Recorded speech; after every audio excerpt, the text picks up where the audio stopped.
Welcome to the deep dive.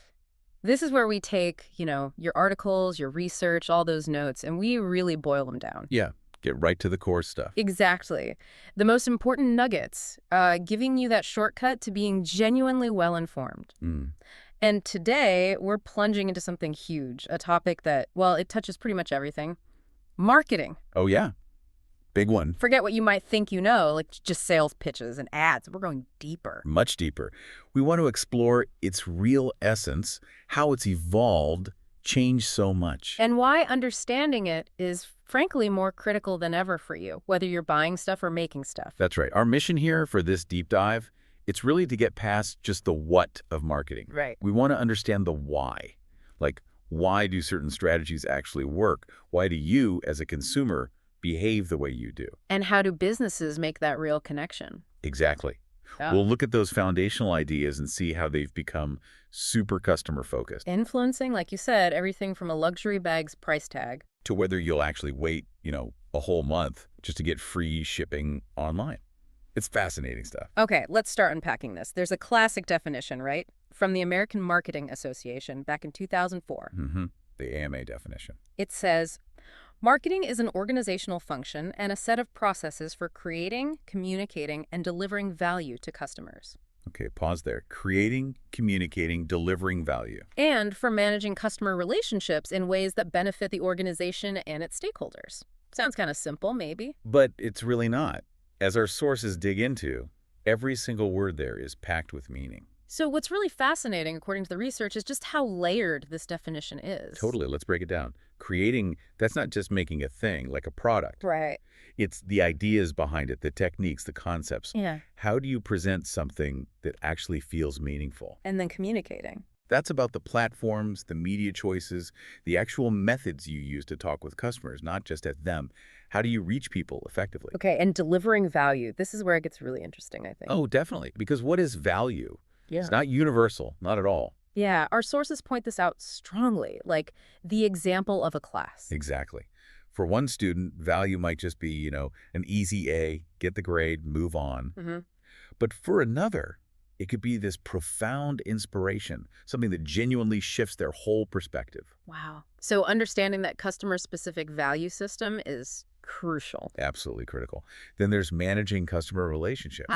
This isn't passive. You don't just have relationships. No, managing implies work. Right. Effort, sometimes sacrifice, compromise. Kind of like nurturing a family or, any close relationship. It's step by step, deposits and withdrawals, not just taking. Precisely. And finally, that last bit, benefiting the organization and its stakeholders. This is important too, because while making customers happy is key, it's not charity. No. Marketing has to ensure the organization benefits too. Profit, okay, but also maybe status, reputation. For sure. It needs to be sustainable, so Yeah. employees can thrive. And it benefits the wider community, society, all the stakeholders. So ultimately, this definition, it really frames marketing as a core organizational function, a procedure. Yes. It involves deliberate design, standard operating procedures, KPIs, data analysis.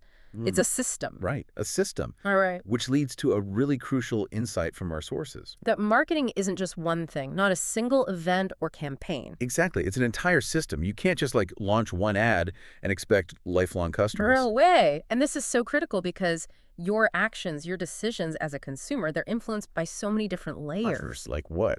Well, imagine concentric circles. At the very center, you have your actions and decisions. Buying something, choosing a brand. Okay. But surrounding that, influencing it, you've got rationality and logic. Does this make sense? Is it a good deal? Then another layer, prejudice and intuition.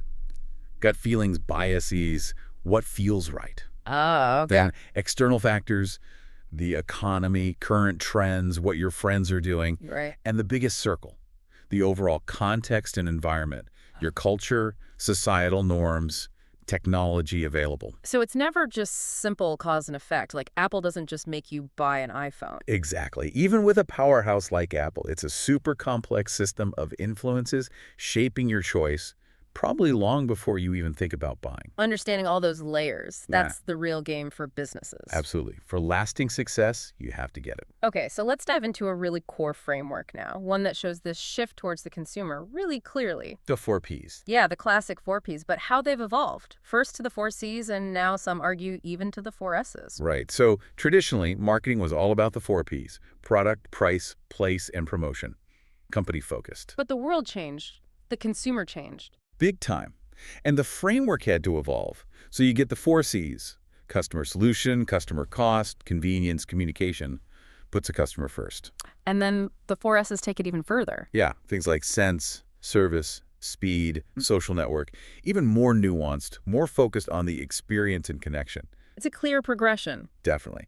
The consumer is absolutely at the center now. Each P has kind of morphed to reflect that. Let's tackle the first one, product. In the olden days, it was often about CP value, right? Cost performance. Bang for your buck. Specs, features. Yeah. Is the computer fast enough? Does the phone have enough storage? That kind of thing. Okay, but then Apple. Why do they sell so incredibly well when, let's be honest, people rarely talk about their CP value compared to competitors? Great question. And it shows the shift perfectly. The focus isn't just on the product itself, but on customer value. Or, in the 4 Cs, customer solution. What problem does it solve for me? What does it mean to me? Precisely. For Apple, maybe it's the easy-to-use interface, the user experience, the whole ecosystem working together. But it goes deeper too, doesn't it? To identity. Or sense in the 4S model. Absolutely. Think about luxury goods. A Prada backpack, an LV bag, Yeah. high CP value, forget about it. Ah, no. Yet they sell for, what, hundreds of thousands of Taiwan dollars sometimes? Why? Status. Being admired. The brand story. All of the above. It's about social status, how it makes you feel, a narrative that connects with your identity. The sources mention that crazy Supreme XLV luggage. Yeah, costing over $1 million Taiwan dollars. Sold out instantly. People weren't buying luggage. They were buying a piece of a story, a symbol of identity, not just function. That really drives the point home. Okay, let's move to the second P price. Historically, just cover your costs, add profit. Simple. Seems simple, but yeah, a very narrow view today. Now, it's fundamentally tied to customer cost. Meaning. What you, the customer, perceive as fair, and crucially, what you're willing and able to pay. Ah, ability to pay. Like the aesthetic medicine example. Hyaluronic acid. Perfect example. Yeah. Same raw material, same product, essentially. Yeah. But the price, wildly different. NT, $15,000, $20,000 at a fancy clinic. NT $3,000 maybe near a university targeting students. Then like NT $800 in mainland China with someone coming to your house. Exactly. That huge gap isn't about the asset itself. It's entirely about the perceived customer segment and their wallet. The research even mentioned braised pork rice. The wealthy is paying maybe 200 times more, up to NT $2,000. It sounds nuts, but it highlights how value perception and willingness to pay vary dramatically. And there's that other angle if something's too cheap. Right. People get suspicious. Like, a microphone costs NT $20 to make, but they sell it for NT $24. You assume it's junk. Yeah, you have a mental price range for good. Totally. There's a psychological floor. Which brings us nicely to service, the S that pairs with price. Ah, how service justifies price. Massively. Exceptional service can make a huge price difference feel worth it. Like the restaurant example. 90% perfect for NT $1,000. But getting that extra 5% to 95% perfect might cost NT $8,000. Exactly. And people will pay it for that next level experience. Our sources had that great story about the Taiwanese hot pot place. Oh yeah, the spill. Minor spill, right? But the staff were instantly all over it. Not just cleaning, but offering a full free meal. Vouchers for next time. Turned a small accident into a massive positive. Created a loyal fan for life. Totally. Contrast that with the other place. Refused a drink refill because a friend took one sip. Ugh. So petty. And that sticks with you. For years. A small negative interaction creating lasting damage. Yeah. So yeah, customer service hugely impacts perceived value and what you'll pay. Absolutely clear. Okay, third P place. Used to be physical stores, distribution channels, get it on the shelf. Simple times. Now with e-commerce dominating, it's shifted fundamentally to convenience. That's the C. How easy is it for me to get it? Exactly. Not just where you sell, but the ease of the entire process. Digital payments, QR codes for ordering, delivery apps everywhere. They exploded because they're just so convenient. Immensely. And this naturally flows into speed, the S for place. Like Pichom in Taiwan, promising 24-hour, even 6-hour delivery. Speed is king. Or is it? Well, that's the provocative question, isn't it? How important is speed really to you, the consumer? Hmm. Sometimes, yeah, it's critical. Need it now. But often. Often, maybe not. If you're not in a rush, if there's a great discount for waiting, if it's some unique crowd-funded thing you expect to wait for. And the big one, free shipping. The killer app. It's amazing. Our sources show people are often totally willing to wait like a month A month. just to get free shipping. It feels irrational, but it's this incredibly powerful psychological trigger that dictates so many buying decisions. Guilty as charged on that one. Okay, final P promotion, old school, ads, getting noticed, telling people the benefits. Yeah, push marketing. Now it's evolved into much broader communication strategies, the CIA, and really leveraging social networks, the S. Makes sense. But there's a major issue here highlighted in the research, right?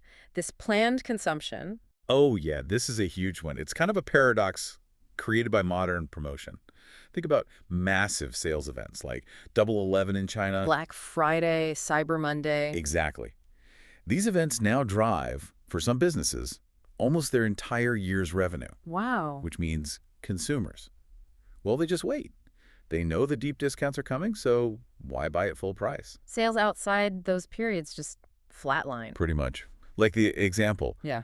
you see a music software bundle, normally super expensive hardware, on sale for NT $9,000. You miss it. Would you buy it later for the original, say, $1 million equivalent price? No way. You Yeah. just wait for the next sale, right? Absolutely. And this cycle, it forces businesses to kind of inflate their regular prices during non-sale times just to cover costs and make those promotions possible. Which contributes to wider economic stuff like inflation. It definitely plays a part. And you, the consumer, by playing the waiting game for deals, you're actually reinforcing that cycle. It's a complex feedback loop It's just quite a journey from that straightforward definition. to this complex layered system. And seeing the 4Ps transform completely. Product to value and identity. Price to cost and service. Place to convenience and speed.